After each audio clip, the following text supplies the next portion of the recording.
अस्सलाम वालेकुम। आज का हमारा लेक्चर नंबर 4 है और हमारा टॉपिक है वैलेंसी। तो आज हम वैलेंसी के बारे में पढ़ेंगे कि वैलेंसी क्या है और वैलेंसी किसे कहते हैं और वैलेंसीज के क्या यूजेज हैं। तो सबसे पहले मैं आपको इसकी डेफिनेशन बताऊं कि वैलेंसी जो है वो जो आउटर मोस्ट शेल होते हैं किसी भी एलिमेंट के या किसी अदर एलिमेंट, तो उसमें जो कंबाइनिंग पावर होती है उसको हम वैलेंसी कहते हैं। The combining of an element of an other element is called valency. The combining power of an element with an other element is called valency.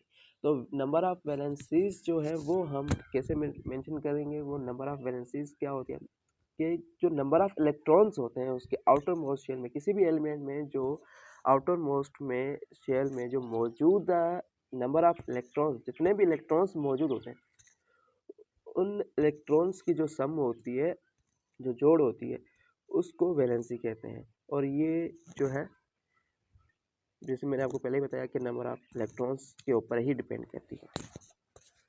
तो किसी भी सब्सटेंस में, किसी भी एलिमेंट में मौजूदा जो नंबर ऑफ इलेक्ट्रॉन्स होते हैं उसके आउटर मोस्ट शेल में, उसे हम वैलेंसी प्रेडिक्ट करते हैं, उसे हम वैलेंसी कहते हैं। अब मुख्तलिफ आंसर्स में, मुख्तलिफ एलिमेंट्स में जो अलग अलग शेल्स होते हैं, अलग अलग उनके इलेक्ट्रॉन्स की प्रेडिक्शन होती है, कॉन्फ़िगरेशन अलग अलग होती है।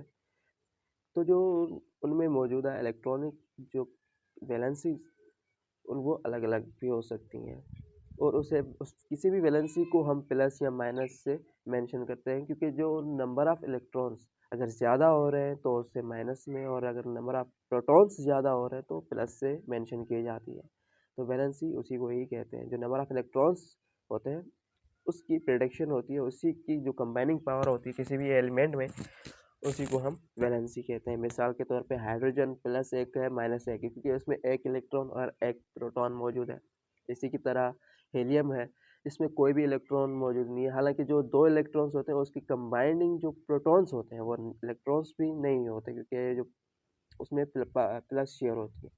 तो इनमें वैलेंसी में क्या होता है, इन्हीं वैलेंसीज के जरिए जो इलेक्ट्रॉन्स गेन, लूज या फिर शेयर होते हैं, इसी वैलेंसीज के थ्रू होती है, क्योंकि उनमें मौजूद है उनकी वैलेंसीज के जो शेयर्स होते हैं उनमें जितने भी इलेक्ट्रॉन्स होते हैं, फिर चाहे वो बढ़ भी सकते हैं, कम भी हो सकते हैं। तो ये जो गेनिंग, लूजिंग और प्लस शेयरिंग का जो सिस्टम होता है, ये इन्हीं के ऊपर ही डिपेंड होता है। इन्हीं शेयर्स में से ही इलेक्ट्रॉन आ भी सकते हैं, जा भी सकते हैं, और शेयरिंग तो वैसे भी इन्हीं में से गेनिंग और लूजिंग में ही हो सकता है, क्योंकि शेयरिंग तो ऐसे ही की जाती है। ऐसी इसी को ही कहते हैं कि इलेक्ट्रॉन आए या जाए, तो उसे हम वैलेंसी कहते हैं। और मैंने कुछ एलिमेंट्स के जो है वो सैम्बल्स और प्लस उनकी जो एटॉमिक नंबर है वो और उनकी वैलेंसी भी मेंशन की हुई है। जैसे हाइड्रोजन है, हाइड्रोजन में एक एटॉमिक नंबर उसका एक है और उसकी वैलेंसी जो है +1 और प्लस -1। अब +1 कैसे, क्योंकि अगर उसने इलेक्ट्रॉन गेन किया है, वो किसी एलिमेंट से, किसी और कंपाउंड से इलेक्ट्रॉन गेन कर रहा है, तो उसमें +1 आएगी, और अगर लूज कर रहा है तो -1 आएगी, क्योंकि उसमें कोई भी इलेक्ट्रॉन मौजूद नहीं होगा। तो उसमें जो आखिर में बचेगा वो एक प्रोटॉन बनेगा। और आप लोगों को पता है कि प्रोटॉन जो होता है वो पॉजिटिवली चार्ज होता है, और इलेक्ट्रॉन जो होता है वो नेगेटिवली चार्ज होता है, और न्यूट्रॉन में कोई भी चार्ज नहीं होता। इसी की तरह हीलियम, जिसमें एटॉमिक नंबर 2 है और वैलेंसी उसकी 0 है। लिथियम में 3 है और +1 है। बेरियम है 4 और 2 है।